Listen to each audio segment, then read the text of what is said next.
வந்து தூக்கம் வரலன்னு சொல்லி ராஜிட்ட சொல்லிட்டு நான் வெளியில போய் படுக்க போறேன்னு போறாரு. அங்க போனா பாண்டியன், கோமதி எல்லாம் முழிச்சிட்டு இருக்காங்க. அத பார்த்த கதிர் மறுபடியும் ரூம்குள்ளே வந்துறாரு. எல்லாரும் அம்மா எல்லாம் முழிச்சிருக்காங்க. அப்பாலாம் ரொம்ப கவலையில இருக்காங்க எல்லாரும். நானும் வெளியில போய் என்ன பண்ணேன் அப்படின்னு சொல்லிட்டு சொல்றாங்க. அப்ப ராஜி வந்து சொல்றாங்க, நான் உன்கிட்ட ஒரு விஷயம் மறைச்சிட்டேன். அது மயிலக்கா வந்து இன்னொரு பொய் சொல்லியிருக்காங்க அப்படின்னு சொல்லி. என்ன விஷயம் அப்படின்னு சொல்றாங்க. அந்த மாதிரி தங்க நகை அவங்க 80 சவரன் போட்டாங்களா, அதில் 8 சவரன் தான் உண்மையான நகை, மற்றதெல்லாம் போலி.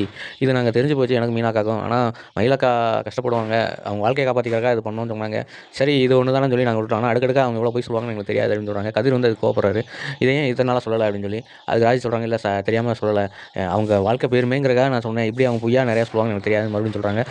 சரி இந்த விஷயத்த நான் வந்து மீனாட்ட எப்படின்னு சொல்லணும், ஏன்னா யாரையா சொல்லணும் போல இருக்குது, மீனா கிட்ட சொல்லணும் அப்படின்னு சொல்கிறாங்க. உடனே 2 பேரும் கிளம்பி போய் மீனாவையும் செந்திலையும் பார்க்குறாங்க. அங்கே போய் எல்லாத்தையும் சொல்கிறாங்க. அதுக்கு மீனா கூட சொல்கிறாங்க, இப்போ உடனே நம்ம போய் எதுவும் பண்ண வேண்டாம், எல்லாரும் எமோஷனலாக இருப்பாங்க, நம்ம லேட்டாக போவோம், பிறகு போய் இதை பற்றி பேசுவோம் அப்படின்னு சொல்லி சொல்கிறாங்க. மயில் வந்து கடைசியாக காலையில் எழுந்திரிச்சு வராங்க. வந்தால் எல்லாரும் சோகத்தில் இருக்காங்க.